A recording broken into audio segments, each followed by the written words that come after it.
안녕하십니까, 이태윤입니다. 이곳 상해 시내를 보세요. 이 버스 안에 사람 있습니까? 버스 안에도 아무도 없고 거리에도 사람이 없습니다. 보세요. 몇 명이나 있나요? 사람들은 다 어디 간 걸까요? 상해의 올해 전반적인 상황은 아마 바닥까지 떨어진 것 같습니다. 오늘 상해에 있는 한 직장 친구를 만났는데 국유기업 직원인 이 친구는 더윈을 통해 저를 찾았어요.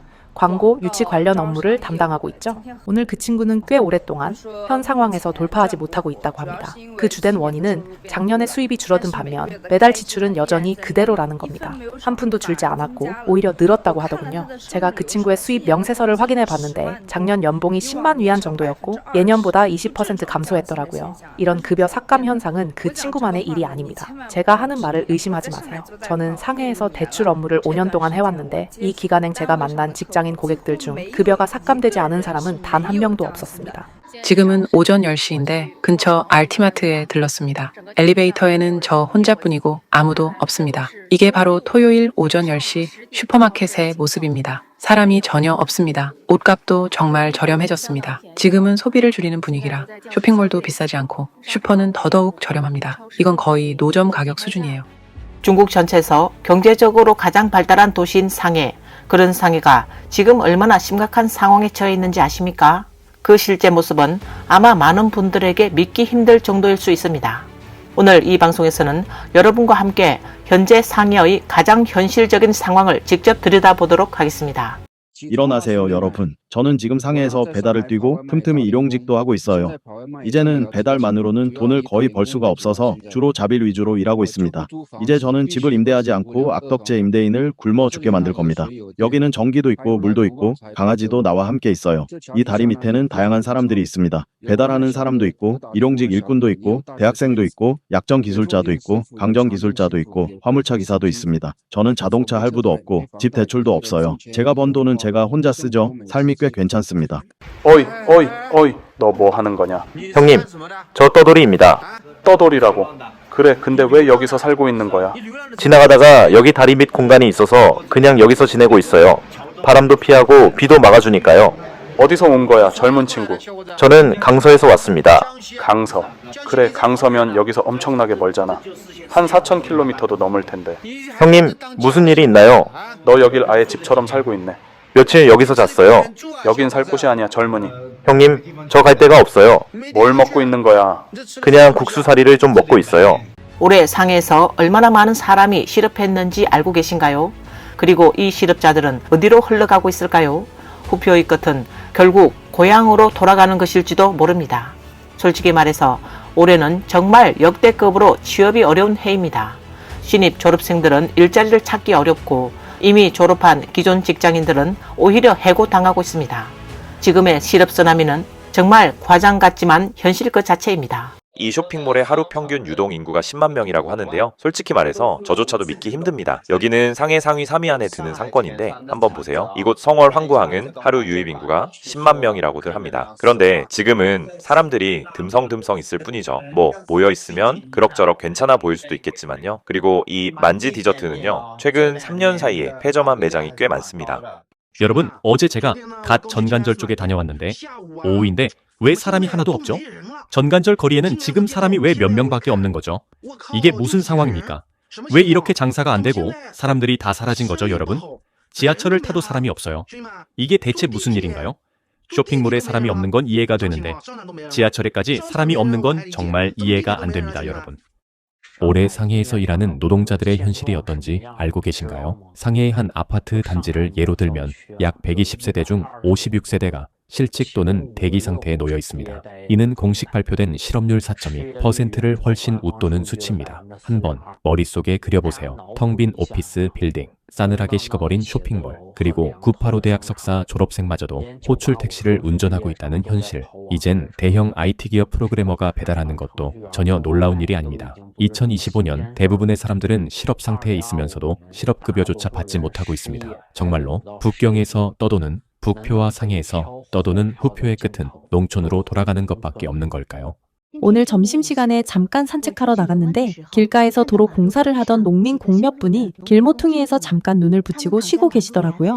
그 모습을 보고 나서 가슴이 너무 아프고 먹먹해져서 눈물이 왈칵 쏟아졌습니다. 이 농민 공들은 정말 말로 다 할 수 없을 만큼 고생하고 있습니다. 도시의 건설과 발전을 위해 땀과 정성을 쏟으며 헌신하고 있는데요. 우리는 그들의 노동의 결과를 존중하고 그들의 희생에 감사해야 합니다. 관련 부처에서도 꼭 이분들이 마땅히 받아야 할 보호와 보장을 제공해 주셨으면 좋겠습니다.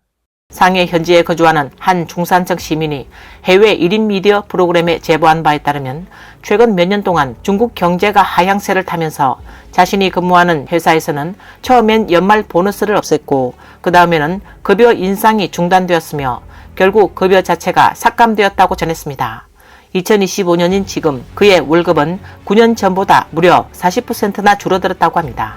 한때 품었던 중산층의 꿈은 완전히 깨져버렸고 이제는 삼시세끼조차 걱정해야 하는 처지가 됐습니다. 저는 이를 악물고 육각쥐를 떠나 민항구의 낡고 허름한 작은 집으로 이사를 갔습니다. 매일 지하철로 출퇴근을 하며 아끼고 또 아끼지만 그래도 수입은 지출을 감당하지 못합니다. 매달 월세 내고 차량 할부금 갚고 나면 은행 카드에는 고작 몇백 위안만 남습니다. 식사는 외식 플랫폼의 할인 쿠폰에 의존하고 있고 옷은 2년째 한 벌도 새로 사지 못하고 있습니다. 한때 저는 제가 운이 좋은 사람이라고 생각했었습니다. 하지만 지금은 살아있다는 것조차 존엄을 잃은 느낌입니다. 제가 겪은 일은 상해 하층 서민들이 겪고 있는 현실의 빙산의 일각에 불과합니다. 도시를 둘러보면 이미 너무나 많은 사람들이 구름 위의 삶에서 절벽 아래로 추락해버렸습니다. 한 누리꾼은 이렇게 말했습니다.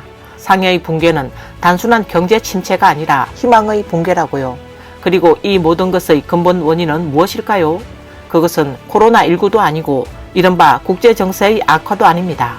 바로 이 나라의 위에서부터 아래까지 이어진 공산 전체주의 체제가 이미 모든 생존 가능성과 희망의 싹을 짓밟아 꺼버렸기 때문입니다. 상해에서 제대로 된 일자리를 구하는 게 이렇게나 어려운 일인가요? 저는 상해에 온 지 3일 됐고 그동안 면접을 12군데나 봤는데 전부 다 영업직이었습니다. 정말로 전부 다 영업이었어요. 다른 업종은 사람이 부족하지 않나요? 아니면은 단지 영업직만 사람이 필요한 건가요? 여기는 상해입니다. 전국 제1의 도시잖아요. 그런데 우리가 지금 이렇게까지 일자리 구하기가 어려운데 6월에 1000만 명 넘는 대학생들이 졸업하면 그 사람들은 도대체 어디로 가야 하나요? 여러분, 저 지금 상해 송강에 있습니다. 아휴, 월세가 너무 비싸서 도저히 감당이 안 돼요. 그래서 여기 철거 예정 주택 하나가 있어서 잠시 보러 왔어요. 일단 임시로 이틀 정도만 여기서 지내보려고 합니다.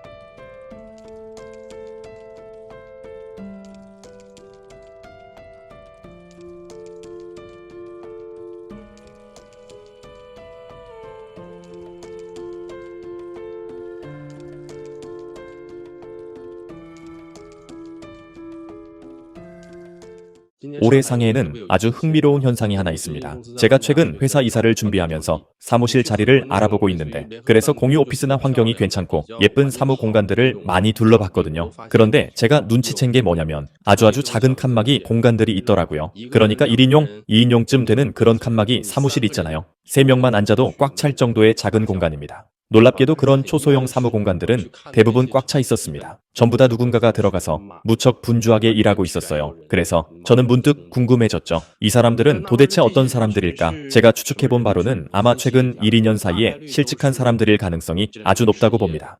여러분, 이제 올해가 얼마나 힘든 해인지 알겠죠? 이제 더 이상 고집 부리지 마세요. 그렇게 바라던 월급 1만 위안에 9시 출근, 5시 퇴근하는 안정적인 직장, 이제 실현 불가능해졌죠. 혹시 설 이후 지금까지 일자리 못 구한 사람들 많지 않나요? 방법이 없습니다. 어디든 사람이 넘쳐나고 상해도 마찬가지입니다. 일자리는 이미 포화 상태고 온갖 곳에서 구조조정하고 있고 다들 위기감에 떨고 있습니다. 당신이 단순 노동자든 엘리트든 가릴 것 없이 전부 필요 없다는 시기예요. 보여줄 기회조차 주어지지 않습니다. 그래서 말인데요. 올해 진짜 힘든 시기는 이제 막 시작된 셈입니다.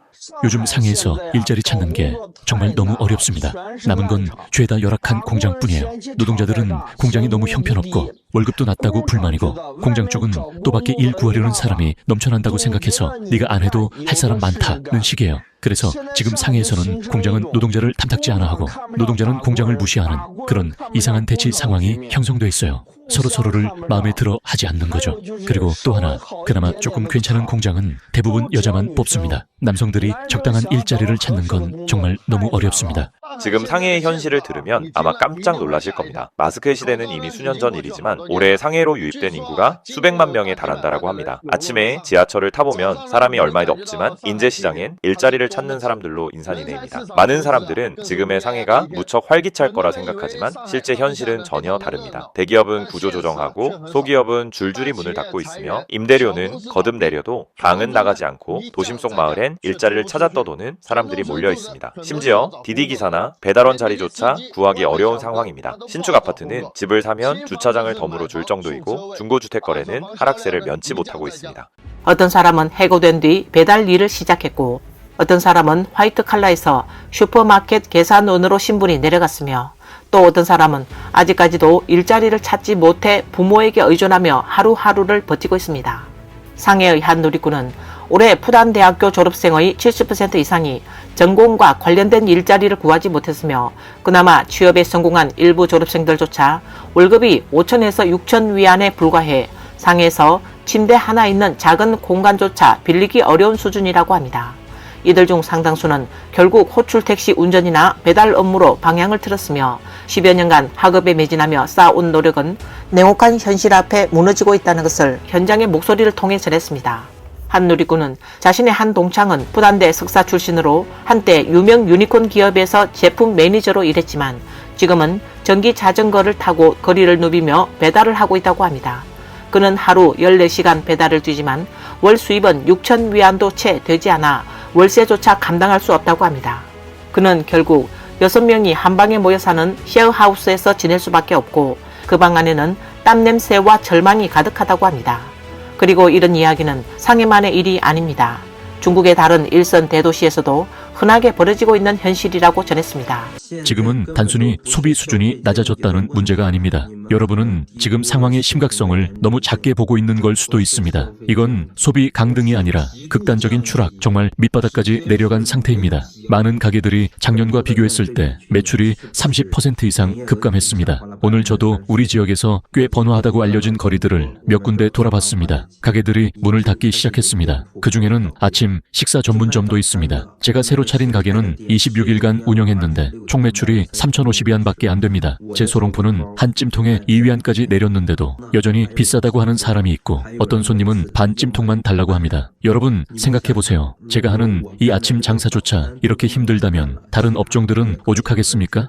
저는 우한에서 2달째 머무르고 있는데요. 우리 집 근처랑 친정 근처에 각각 10년 넘게 운영하던 아침 식당이 문을 닫았어요. 여러분 상상이 되나요?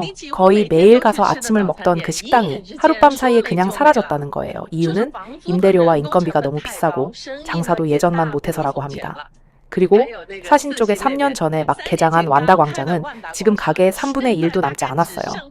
인터넷에서는 자꾸 실업쓰나미니, 폐업쓰나미니 말이 많은데 예전에는 별로 실감이 안 났거든요.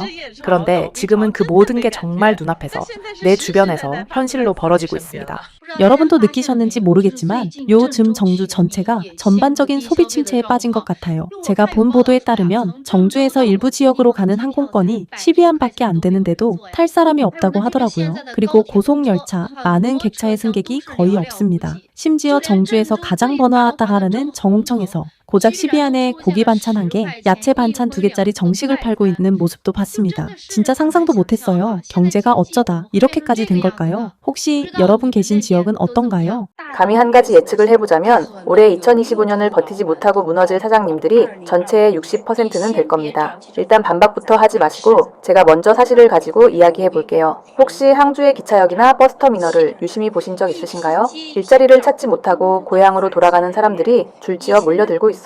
예전에는 5명이 모여 10그릇의 밥을 나눠 먹을 정도로 여유가 있었지만 지금은 상황이 뒤바뀌어 10명이 모여 겨우 2그릇을 나눠 먹는 형편입니다. 누군가는 굶을 수밖에 없는 구조가 되어버렸죠. 그리고 항주 무림로의 상업거리도 한번 보세요. 곳곳에 인기 점포양도 전단이 붙어있고 아직 간신히 영업 중인 오프라인 매장들도 과연 얼마나 실질적인 수익을 내고 있을까요? 앞으로 소비는 점점 더 악화될 것입니다. 여러분, 광주에서는 이제 더는 못 버티겠어요. 정말 못 버티겠어요. 광동을 떠납니다. 아휴, 광동에서 버티는 건 너무 힘들어요. 이제 더는 못하겠습니다. 지금 광주 기차역에 와 있고 떠날 준비 중입니다. 여러분, 정말 버티질 못하겠어요. 끝났어요. 끝났어. 절강성 전체의 생기가 다 사라졌어요.